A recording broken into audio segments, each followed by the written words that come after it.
All, welcome back to Ahalya's world. ಎಲ್ಲರೂ ಹೇಗಿದ್ದೀರಾ? ನಾನಂತೂ ಸೂಪರ್ ಆಗಿದ್ದೀನಿ. ನೀವು ಅಷ್ಟೇ ಚೆನ್ನಾಗಿದ್ದೀರಾ ಅಂತ ಅನ್ಕೊಳ್ತೀನಿ.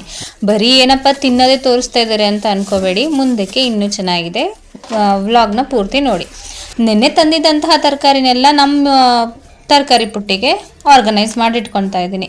ನಮ್ಮ ಮನೇಲಿ ಫ್ರಿಡ್ಜ್ ಅಂತ ಏನಿಲ್ಲ, ಇರೋದೆಲ್ಲ ಇದೆ. ಫ್ರಿಡ್ಜಲ್ಲಿ ಇಟ್ಕೊಂಡು ತಿನ್ನೋ ಬದಲು ಈ ರೀತಿ ಫ್ರೆಶ್ ಆಗಿ ತರಕಾರಿ ತೊಗೊಂಡು ಬಂದು ತಿನ್ಕೊಳ್ಳೋದೇ ಬೆಟರ್ ಅನ್ನೋದು ನಮ್ಮ ಅಭಿಪ್ರಾಯ. ಎಲ್ರೂ ಮನಸ್ಥಿತಿ ಒಂದೇ ತರ ಇರಬೇಕು ಅಂತ ಏನಿಲ್ಲ ಅಲ್ವಾ? ಕೆಲವ್ರಿಗೆ ಫ್ರಿಡ್ಜ್ ಇಷ್ಟ ಆಗುತ್ತೆ, ನಮ್ಮಂತವ್ರಿಗೆ ಫ್ರಿಡ್ಜ್ ಇಷ್ಟ ಆಗಲ್ಲ. ಈಗ ನೆನೆ ತಂದಿದ್ದಂತಹ ತರಕಾರಿಗಳಲ್ಲಿ ಸ್ವೀಟ್ ಕಾರ್ನ್ ಕೂಡ ಒಂದು. ಅದನ್ನ ಬೇಯಿಸ್ಬೇಕಾದ್ರೆ ಸ್ವಲ್ಪ ಶುಂಠಿನ ಹಾಕೊಂಡು ಬೇಯಿಸಿ ಸಖತ್ತಾಗಿರುತ್ತೆ. ಟೇಸ್ಟ್ ತುಂಬಾ ಚೆನ್ನಾಗಿರುತ್ತೆ ತಿನ್ನೋದಕ್ಕೆ.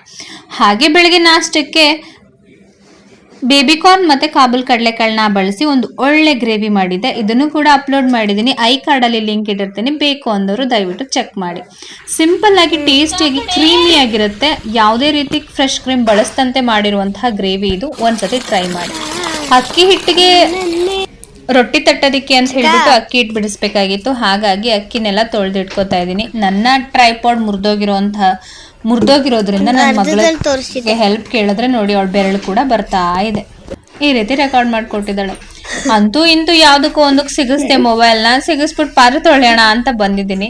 ಏನಪ್ಪ ವಿಶೇಷ, ಪಾತ್ರೆ ತೊಳೆಯೋದು ರೆಗ್ಯುಲರ್ ಆಗಿ ಎಲ್ಲರೂ ಮನೇಲಿ ಇದ್ದಿದ್ದೆ ಅನ್ನೋದಾದ್ರೆ, ನಮಗೆ ಸಿಗುವಂತಹ ಬಿಡು ಸಮಯದಲ್ಲಿ ನಾವು ನಮ್ಮ ಆರೋಗ್ಯ ಹಾಗೆ ನಮ್ಮ ತ್ವಚೆ ಕಾಳಜಿ ಮತ್ತೆ ಆರೈಕೆ ಮಾಡೋದು ತುಂಬಾನೇ ಅಗತ್ಯ. ಹಾಗಾಗಿ ನಾನು ಏನಪ್ಪ ಹೇಳಕ್ ಹೊರಟಿದ್ದೀನಿ ಅಂತಂದ್ರೆ, ನೀವು ನನ್ನ ಫೇಸ್ ಅಲ್ಲಿ ಕೆಲವೊಂದು ರೆಡ್ ಆಗಿ ಕಾಣೋದನ್ನ ನೋಡ್ತಾ ಇರಬಹುದು. ಇದು ಏನು ಇಲ್ಲ, ಬೀಟ್ರೂಟ್. ಈಗ ನಾರ್ಮಲ್ ಆಗಿ ನಾವು ಬೆಳಗ್ಗೆ ರೆಗ್ಯುಲರ್ ಆಗಿ ಬೀಟ್ರೂಟ್ ಜ್ಯೂಸ್ ಕುಡಿತೀವಲ್ವಾ, ಅದ್ರಲ್ಲಿ ಬರುವಂತಹ ತರಿ ಏನಿರುತ್ತೆ ಅದನ್ನ ಬಿಸಾಕೋ ಬದಲು ಈ ರೀತಿ ಮುಖಕ್ಕೆ ಪ್ಯಾಕ್ ರೀತಿ ಹಾಕೊಂಡು ಒಂದ್ ಸ್ವಲ್ಪ ಡ್ರೈ ಆದ್ಮೇಲೆ ವಾಶ್ ಮಾಡ್ಕೊಳ್ಳೋದ್ರಿಂದ ಮುಖ ಸ್ವಲ್ಪ ರೆಡ್ಡಿಶ್ ಆಗಿ ಕಾಣುತ್ತೆ. ಹಾಗೆ ನ್ಯಾಚುರಲ್ ಆಗಿ ಬ್ಲಷ್ ಅಲ್ಲಿ ನಾವೇನು ಯೂಸ್ ಮಾಡ್ತೀವಲ್ವಾ, ಆ ರೀತಿ ನಮ್ಮ ಸ್ಕಿನ್ ನಲ್ಲಿ ಒಂದು ಒಳ್ಳೆ ಕಾಂತಿ ಬರುತ್ತೆ.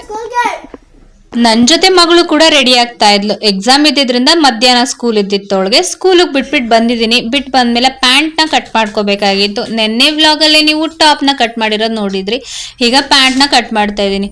ತಲೆ ಗೊತ್ತಿಲ್ಲ, ಬುಡ ಗೊತ್ತಿಲ್ಲ, ಕ್ಲಾಸಿಗೆ ಮಾತ್ರ ಹೋಗಿದ್ದೆ. ಎಲ್ಲ ಮರ್ತ್ಕೊಂಡು ಕೂತಿದ್ದೀನಿ. ಹೆಂಗೋ ದೇವ್ರ ದಯೆ ಒಂದು ರಟ್ಟಲ್ಲಿ ಅದು ಪ್ಯಾಂಟ್ ಶೇಪ್ ಎಲ್ಲ ಹಾಕಿ ಕಟ್ ಮಾಡಿ ಮಡಿಕೊಂಡಿದ್ದೆ. ಧೈರ್ಯ ಮಾಡಿ ನನಗೂ ಬಟ್ಟೆ ಕೊಡ್ತಾರಲ್ಲ ಅನ್ನೋದೇ ಒಂದು ಖುಷಿ. ಆ ಧೈರ್ಯಕ್ಕೆ ಮೆಚ್ಚಿ ನಾನು ನೀಟಾಗಿ ಹೊಲ್ಕೊಡ್ಬೇಕು ಅನ್ನೋದೊಂದು ಏನ್ ಹೇಳ್ತಾರಲ್ವಾ ಮನ್ಸಲ್ಲಿ ಇರುತ್ತೆ. ಆದ್ರೆ ಏನ್ ಮಾಡೋದು, ಹಂಗೂ ಹಿಂಗೂ ಪ್ಯಾಂಟ್ ಪರ್ಫೆಕ್ಟ್ ಆಗಿ ಬಂತು, ಆದ್ರೆ ಟಾಪ್ ಸ್ವಲ್ಪ ಎಡವಟ್ಟಾಯ್ತು. ಏನು ಮಾಡೋಕ್ಕಾಗಲ್ಲ, ಕಲಿತಾ ಇರೋರಲ್ವಾ, ಹೊಸ ಪ್ರತಿಭೆ, ಏನು ಮಾಡೋಕ್ಕಾಗಲ್ಲ. ಅವ್ರು ಧೈರ್ಯ ಮಾಡ್ಕೊಡ್ತಾ ಇರೋದು ನನ್ನ ಅದೃಷ್ಟ. ಮಾರ್ಕ್ ಮಾಡಾದ್ಮೇಲೆ ಸ್ವಲ್ಪ ಹೊತ್ತು ಕುತ್ಕೊಂಡು ಯೋಚನೆ ಮಾಡಿದೆ ಹೀಗೇನಾ ಅಂತ. ಆಮೇಲೆ ತಪ್ಪಿದ್ರೆ ಕಟ್ ಮಾಡಾದ್ಮೇಲೆ ಸರಿ ಮಾಡೋಕ್ಕಾಗಲ್ವಲ್ಲ. ಹಾಗಾಗಿ ಒಂದ್ಸತಿ ಪೇಪರಲ್ಲಿರೋದು ಹಾಗೆ ನಾನು ಮಾರ್ಕ್ ಮಾಡ್ಕೊಂಡಿರೋದು ಕರೆಕ್ಟ್ ಆಗಿದೆಯಾ ಅಂತ ಚೆಕ್ ಮಾಡಿಕೊಂಡು ಕಟ್ ಮಾಡೋಣ ಅಂತ ಅನ್ಕೊಂಡೆ. ಆದ್ರೂ ಯಾಕೋ ನಂಗೆ ಸ್ವಲ್ಪ ಅದು ಕರೆಕ್ಟ್ ಇಲ್ಲ ಅಂತ ಅನ್ನಿಸ್ತು. ಮತ್ತೆ ಉಲ್ಟಾ ಮಾಡಿ ಇನ್ನೊಂದ್ಸತಿ ಮಾರ್ಕ್ ಮಾಡ್ಕೊಂಡೆ. ಮಾರ್ಕ್ ಮಾಡ್ಬಿಟ್ಟು ನೋಡಿ ಈಗ ಕಟ್ ಮಾಡ್ತಾ ಇದ್ದೀನಿ. ಎಷ್ಟೆಲ್ಲ ತಾಪತ್ರೆ ಗೊತ್ತಾ. ಈ ಹಿಂದೆ ನಮ್ಮ ದೊಡ್ಡಮ್ಮ ಒಂದು ಮಾತು ಹೇಳಿದ್ರು, ಹೊಸ ಡಾಕ್ಟರ್ಗೆ ಆಪರೇಷನ್ ಮಾಡಕ್ ಕರ್ಕೊಂಡು ಹೋದ್ರಂತೆ ಅಂತ. ಆ ರೀತಿ ನನ್ನ ಕತೆ ಆಗಿದೆ, ಏನು ಮಾಡಕ್ ಆಗಲ್ಲ.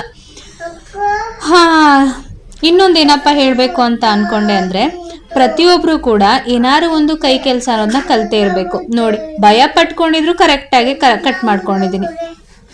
ಕಟ್ ಮಾಡಿರೋ ತಕ್ಕಂಗೆ ಸ್ಟಿಚಿಂಗ್ ಕೂಡ ಅಷ್ಟೇ ಚೆನ್ನಾಗಿ ಬಂದ್ಬಿಟ್ರೆ ಎಷ್ಟು ಖುಷಿ ಅಲ್ವಾ. ಅನ್ಕೊಂಡಂಗೆ ಸ್ಟಿಚಿಂಗ್ ಕೂಡ ಚೆನ್ನಾಗಿ ಬಂತು, ಆದ್ರೆ ರೆಕಾರ್ಡ್ ಮಾಡ್ಕೊಂಡಿಲ್ಲ ಅಷ್ಟೇನೆ. ಮಿಷಿನ್ ಮೇಲೆ 1000 ಗಟ್ಲೆ ಸಾಮಾನುಗಳನ್ನ ಅಡ್ಕಿದೀನಿ. ಅದನ್ನೆಲ್ಲ ತೆಗೆದ್ಬಿಟ್ಟು ಮಿಷಿನ್ ನ ಮುಂದಕ್ಕೆ ತಗೊಂಡಿದೀನಿ. ನನ್ನ ಹತ್ರ 2 ಮಿಷಿನ್ ಇದೆ. ಒಂದು ಪೆಡಲ್ ಮಿಷಿನ್ ಮತ್ತೆ ಇನ್ನೊಂದು ಕರೆಂಟ್ ಮಿಷಿನ್, 2 ಇದೆ, ಮೆರಿಟ್ ಮತ್ತೆ ಉಷಾ. ನಾನು ಇವತ್ತು ಸದ್ಯಕ್ಕೆ ಹೊಲಿತಾ ಇರೋದು ಉಷಾದಲ್ಲಿ. ಕಾರಣ ಜಿಗ್ಜಾಗು ಮಾಡ್ಕೋಬೇಕಾಗಿತ್ತು, ಹಾಗಾಗಿ ಒಂದೇ ಮಿಷಿನ್ ಅಲ್ಲಿ ಹೊಲಿಯೋಣ ಅಂತ ಹೇಳ್ಬಿಟ್ಟು ಅದನ್ನ ತಗೋತಾ ಇದ್ದೀನಿ. ಅಂದ್ರೆ ಸಖತ್ ಫನ್ನಿ ಮೂಮೆಂಟ್ಸ್ ಇದೆ, ನೋಡ್ಕೊಂಡ್ ಬನ್ನಿ.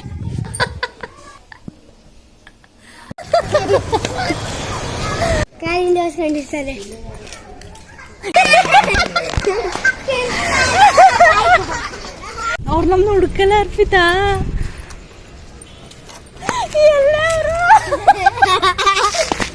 ನಾವಿಲ್ಲ ಹೊಸ್ಕೊಂಡ್ರೆ ಅವ್ರು ನಮ್ನ ಹೊಸ್ಬಿಟ್ಟೆಲ್ಲ ಹೋಗೋರು. ನಾವಲ್ಲ ಹೊಸ್ಕೊಂಡಿದ್ರೆ ನೀವೆಲ್ಲಿ ಬರೋದು?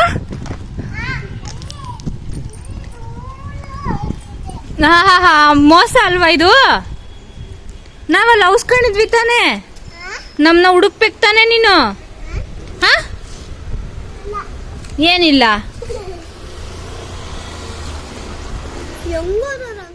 ಹೊರಗಡೆ ವಾಕಿಂಗ್ ಮುಗಿಸಿ ಆಟ ಎಲ್ಲ ಮುಗಿಸಿ ಬಂದ್ ಮಲ್ಗಿದ್ವಿ. ಒಂದ್ ಹೊತ್ತಲ್ಲಿ ಎದ್ ನೋಡಿದ್ರೆ ನನ್ ಮಗ ಅವ್ರ ಅಪ್ಪನ ಮೇಲೆ ಹೋಗಿ ಮಲ್ಕೊಂಡ್ಬಿಟ್ಟಿದ್ದಾನೆ. ಎಷ್ಟು ಮುದ್ದಾಗಿ ಮಲ್ಗಿದಾನೆ ಅಲ್ವಾ. ನೋಡಿ ಖುಷಿ ಆಯ್ತು ನನ್ಗೆ.